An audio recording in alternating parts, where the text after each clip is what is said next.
not a special address, but I will share some thoughts with you.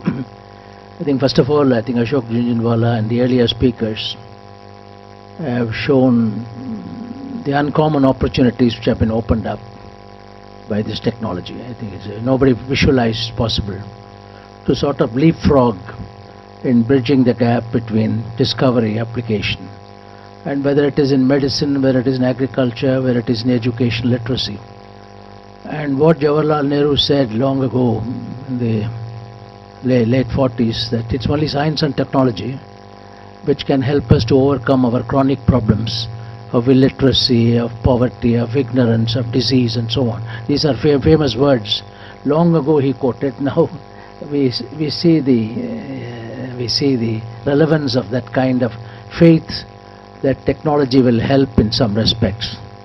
In fact, I found that the International Institute for Information Design and MSSRF is almost the same age, 1989.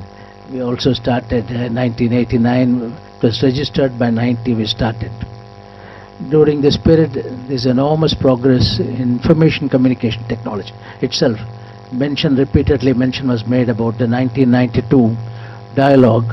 It was a series of dialogues called Reaching the Unreached, the Role of New Technology. The first was biotechnology, the second was information technology, which led to. But before dealing with it, I would like to share some thoughts with you of the significance of what we are today, the kind of power we have assumed in relation to my own career. In the early 1960s, when we had new varieties of wheat and new varieties of rice, we knew that there is a great scope for making a breakthrough in terms of production and productivity. Productivity-induced production, what was later on called the Green Revolution. These were new varieties which had what we call transformational genes. Just as mobile telephony is a transformational technology, it transforms everything. Similarly, there are genes which have multiplier effect in terms of a large number of beneficial effects. I recall 1966, Vikram Sarabhai, the late Homi Bhabha, unfortunately died in an air crash, the then chairman of the Atomic Energy Commission. Vikram Sarabhai took over, and he was a great faith in not only technology but communication. He is called the father of space science in our country, Vikram Sarabhai. One day I took him to the fields in the villages of Delhi to see the new varieties in farmers' fields.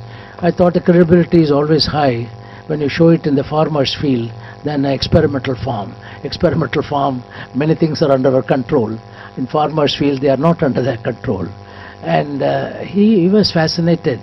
And he said, we can't allow this kind of knowledge to remain in a few fields.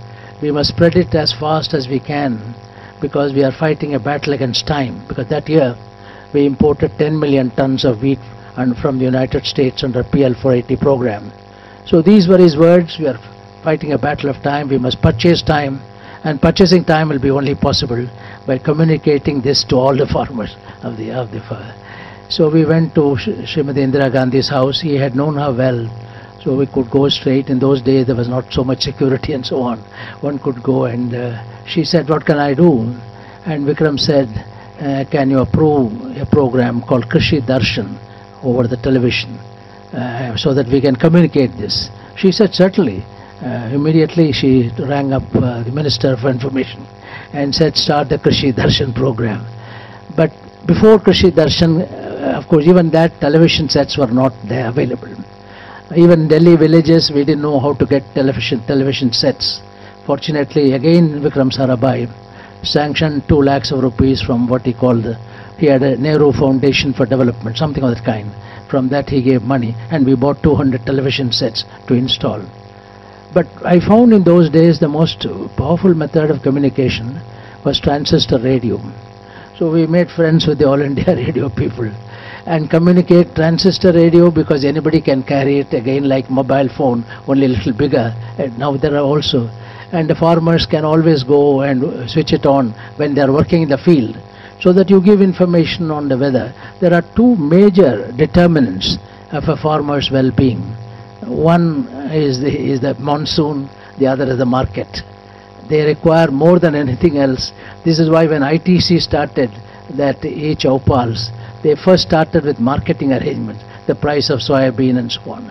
Farmers do require, it can transform, as Ashok said, it can transform their lives if they knew the correct market price, you will find probably in the afternoon some examples of this kind.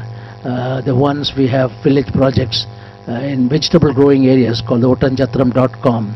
They themselves started a website and then started marketing. So in the Green Revolution days, we had to depend upon two major programs. One was what we call Lab to Land, a large number of demonstrations, and the otherwise the the transistor radio, and finally the television. But today we have evolved in this period, over a period of time, with newer and newer technologies, and this particular meeting is going to speak about what are the opportunities. But I would only like to plead with all of you that I think the greatest problem in our country, you see what the UN Millennium Development Goal calls number 1, is hunger and poverty. There is a large persistence of malnutrition in the country. There is a large persistence of hunger in spite of all the... So when we started this center 22 years ago, we asked how do we bring science to overcome problems of hunger and poverty. That was our aim. And we decided that we don't have... See, who are the poor? Who are the poor? The poor are poor because they have no assets. They have no assets. They have no land, they have no livestock, they have no fish pond, or any other productive asset, including education or new skills. So we thought in this, if you want to overcome pro-poor policy, means it must be something technological empowerment of the poor. We can only give technical skills. Make an unskilled people unskilled to skilled workers. Because so long as you are unskilled, maximum you can earn is the wage of the Mahatma Gandhi National Rural Employment Guarantee Program, about Ashok Jhunjhunwala, NREGA. I will come to it in a moment, what you can all do to help NREGA workers. So the first point is, if you want to make a poor person earn more, you have to give skills. You have to have the technological empowerment, and this is where today we can leapfrog in many areas, because government should certainly do land reform and so on. But as professionals, as scientists and technologists, what we can do is the technological empowerment of the poor and convert, particularly in the case of women, from unskilled to skilled work, so that there could be a reduction in the number of hours of work, and add value to each hour of work. The Reaching the Unreached or Voicing the Voiceless program has, let me conclude by the earlier one of Lab to Land and Land to Land. We had 4, Lab to Land, Land to Lab, and Land to Land and Land to Lab from farmer.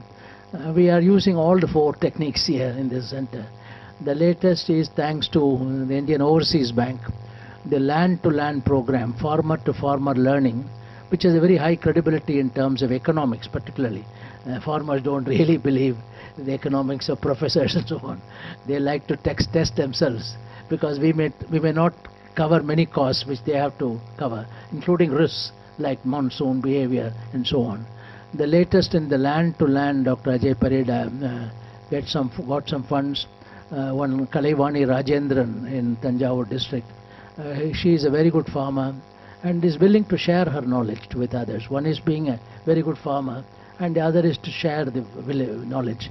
So the Land to Land program, what it involves really putting a hostel or a dormitory in the field of that farmer, so that other farmers can go and stay for some days, interact with the person and so on.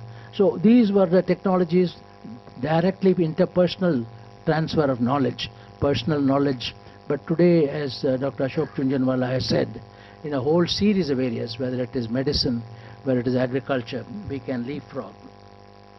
The work of this center, you will come to know. You are also, I hope some of you are visiting Puducherry or Pondicherry, where our own knowledge center started early with the help of the IDRC of Canada, which I want to acknowledge, because they are, and here I find Dr. Subbaiah Arunachalam is sitting here.